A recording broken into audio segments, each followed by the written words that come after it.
नमस्कार. Prime time महाराष्ट्रामध्ये मी सुहास आपल्या सगळ्यांचं स्वागत करतो.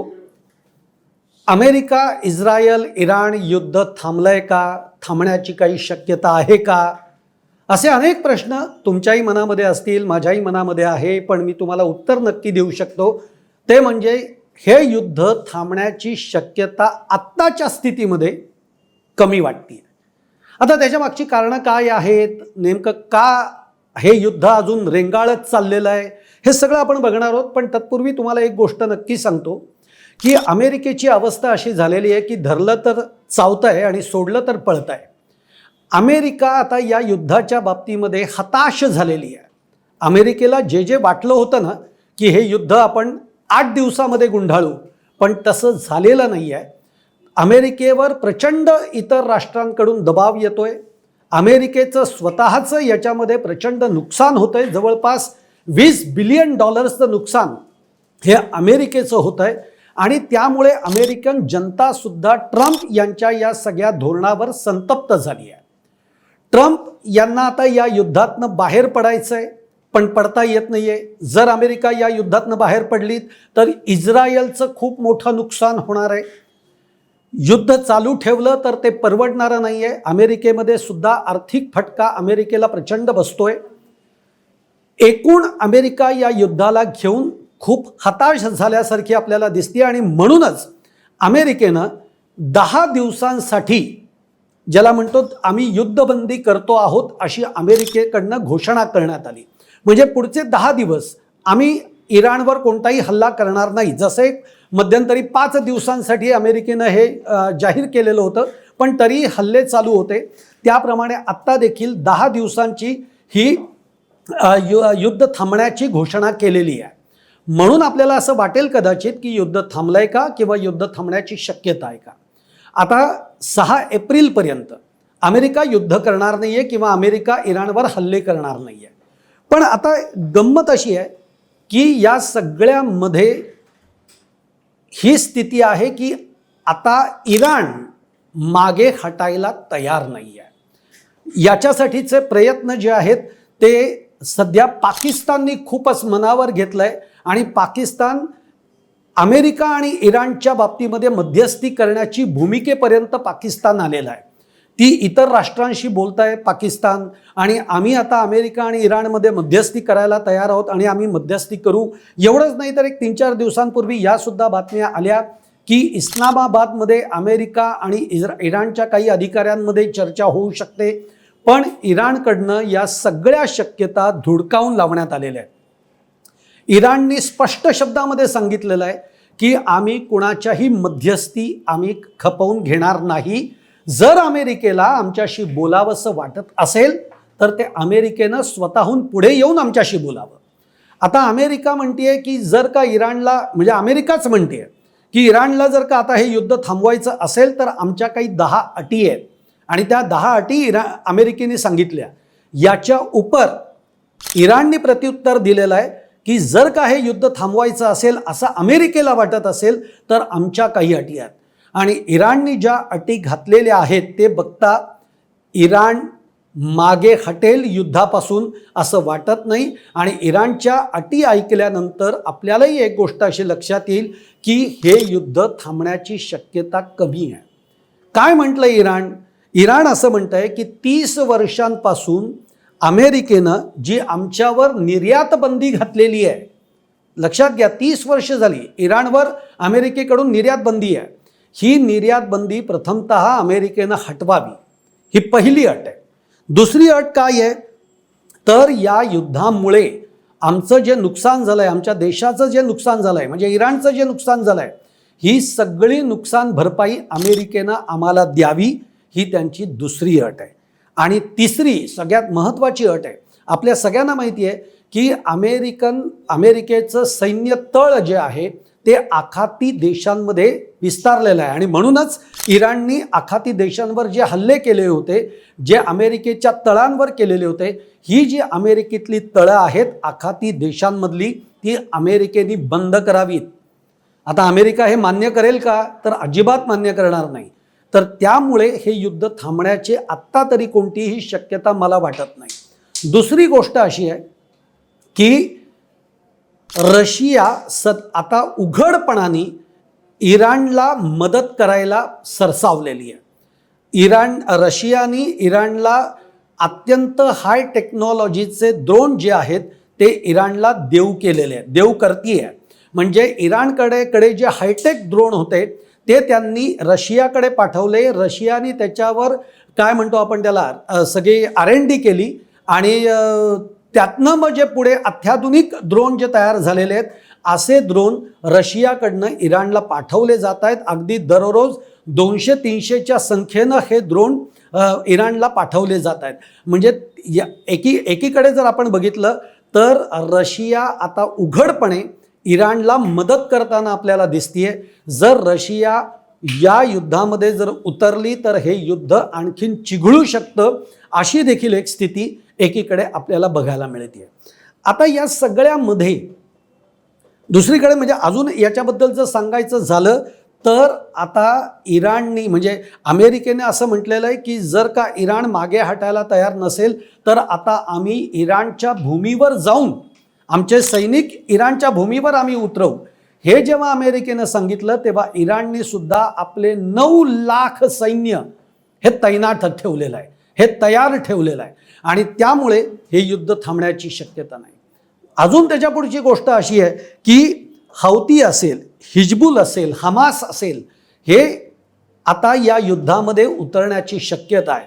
एकीकडे ते लेबनॉनवर हल्लेही करतायत, म्हणजे इस्रायलवर हल्लेच करतायत. दुसरी गोष्ट लेबनॉन त्यांना ताब्यात घ्यायचं की काय अशी देखील एक स्थिती आपल्याला बघायला मिळते. त्यामुळे जर का हिजबुल असेल, हमास असेल, हौती असेल, हे देखील आता युद्धामध्ये जर उतरत असतील तर हे युद्ध थांबण्याची शक्यता, म्हणून मी म्हटलं की आत्ताच्या परिस्थितीमध्ये ही शक्यता कमी वाटते. अमेरिकेने घोषणा केली आहे की 10 दिवस आम्ही युद्ध बंदी करत आहोत, युद्ध आम्ही करणार नाही आहोत, आम्ही हल्ले करणार नाही आहोत, कारण अमेरिकेला आता हे जड चाललेलं आहे. आता या सगळ्यामध्ये भारताची जी भूमिका आहे ही भूमिका सुद्धा आपल्याला लक्षात घेतली पाहिजे. भारत अत्यंत डिप्लोमॅटिकली या सगळ्यामध्ये आपली भूमिका ठेवतोय. भूमिका ठेवतोय म्हणजे काय, धड ना भारत इस्रायल आणि अमेरिकेच्या बाजूनी उतरताना आपल्याला बघायला मिळतोय आणि ना भारत इराणच्या बाजूनी काही बोलतोय किंवा विरोधात काही बोलतोय. भारत तटस्थतेची भूमिका ठेवतोय. पण तरीही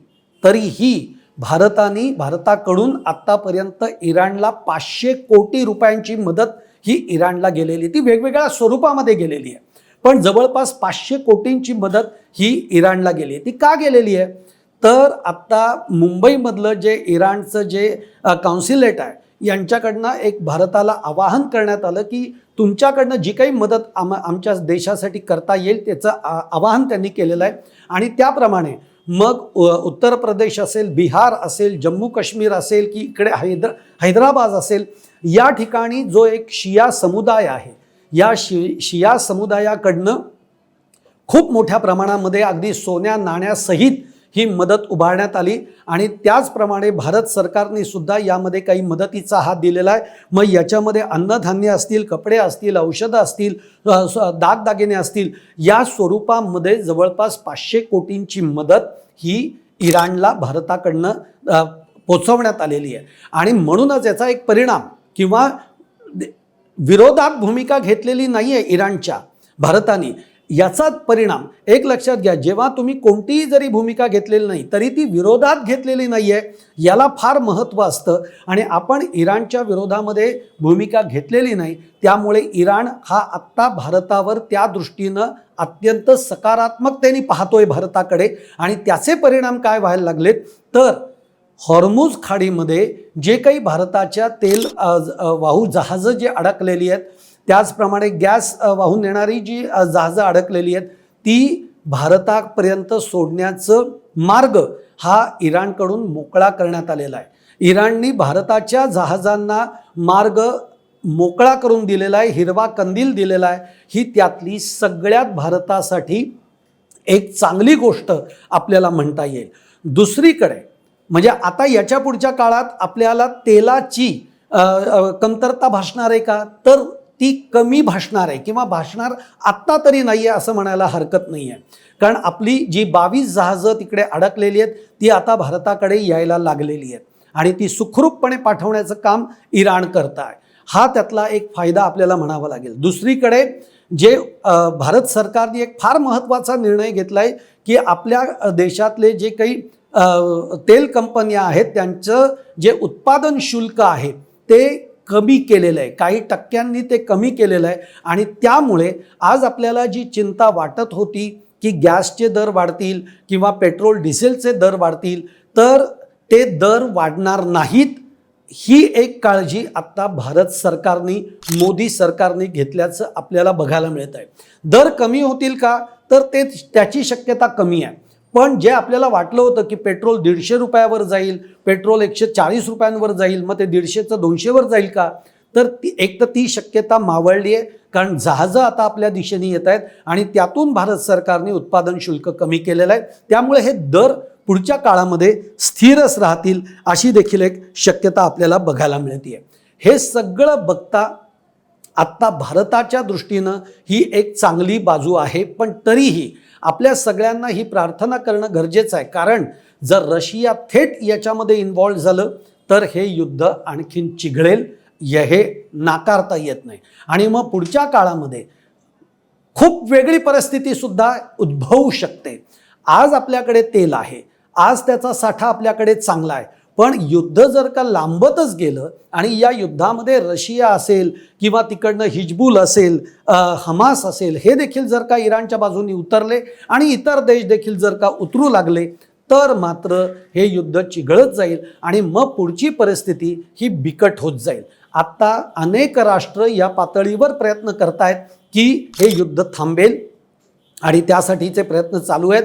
भारतसुद्धा त्या दृष्टीनं सतत इराणलाही असेल, अमेरिकेलाही असेल, हे आवाहन करतंय की हे युद्ध तुम्ही थांबवा. जे पाकिस्ताननी आत्ता मध्यस्थीची भूमिका घेतली त्याला भारताने फार सुंदर उत्तर दिलेलं आहे, प्रत्युत्तर दिलेलं आहे. आपले जे जयशंकर आहेत परराष्ट्र मंत्री, त्यांनी ही भूमिका घेतली किंवा असं म्हटलेलं आहे की पाकिस्तान काय करतंय हे आम्हाला माहीत नाही, आम्हाला आमची स्वतंत्र भूमिका घेता येते आणि युद्ध थांबण्याच्या दृष्टीनं भारत स्वतंत्र भूमिका घेईल. आम्हाला पाकिस्तानसारखं दलाल राष्ट्र व्हायचं नाही, अशा स्पष्ट शब्दामध्ये भारताने आपली भूमिका ही मांडलेली आहे. जयशंकरांचं हे स्टेटमेंट आहे. त्यामुळे भारत अत्यंत डिप्लोमॅटिकली, भारत अत्यंत हुशारीनं या युद्धाच्या बाबतीमध्ये स्टेटमेंट करतायत, युद्धाच्या बाबतीमध्ये आपली भूमिका बजावतायत आणि त्यामुळे त्याचा जो काही फायदा आहे तो आपल्याला आत्ताच्या काळामध्ये बघायला मिळतो सुद्धा आहे.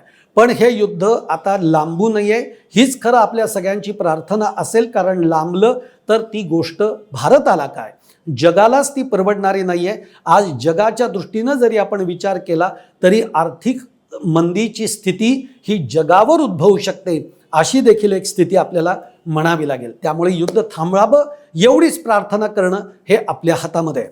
तुम्हाला माझा व्हिडिओ आवडला असेल तर जरूर लाईक करा, शेअर करा, चॅनल सबस्क्राईब करायला विसरू नका आणि तुमच्या देखील कमेंट या कमेंट बॉक्समध्ये जरूर टाका. धन्यवाद.